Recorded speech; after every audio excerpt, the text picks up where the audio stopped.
নমস্কার, আশা করব সবাই ভালো আছেন। আর নতুন একটা ভিডিও। মোটামুটি বৃষ্টি চলছে।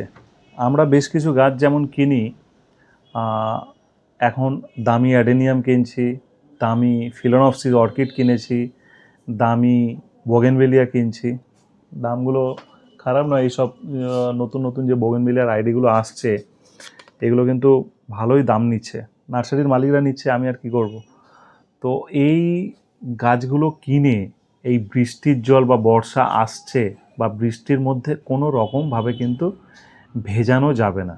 যদি বৃষ্টির জলে ভেজান বা এই বৃষ্টির জলে এই গাছগুলোকে রাখেন, তাহলে হঠাৎ কিছুদিন পরেই পাতা ঝরে যাবে বা নষ্ট হবে। বা নতুন অ্যাডেনিয়াম কিনেছেন, নতুন অ্যাডেনিয়ামের গ্রাফটিং হয়েছে, এই সমস্ত গাছগুলো কিনলে কিন্তু খুব সহজেই নষ্ট হয়ে যাবে। তো সেইটা চিন্তা ভাবনা করে আমি বলবো না যে একটা পার্মানেন্ট একটা সুন্দর বড় একটা শেড বানান বা একটা সুন্দর জায়গা তৈরি করুন, এরকম একদমই বলবো না।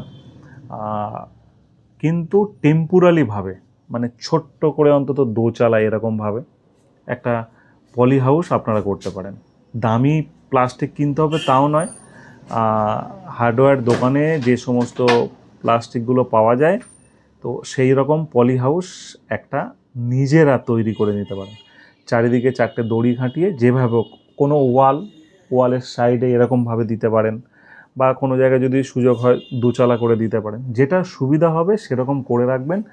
দামি গাছগুলোকে ওই পলি হাউসের নিচে থাকবে বর্ষা কটা দিন। আবার বৃষ্টি হচ্ছে না, আবার খুলে দিলাম, আলো বাতাস পেলো। আবার বৃষ্টি এলে আবার ঢাকা দিলাম।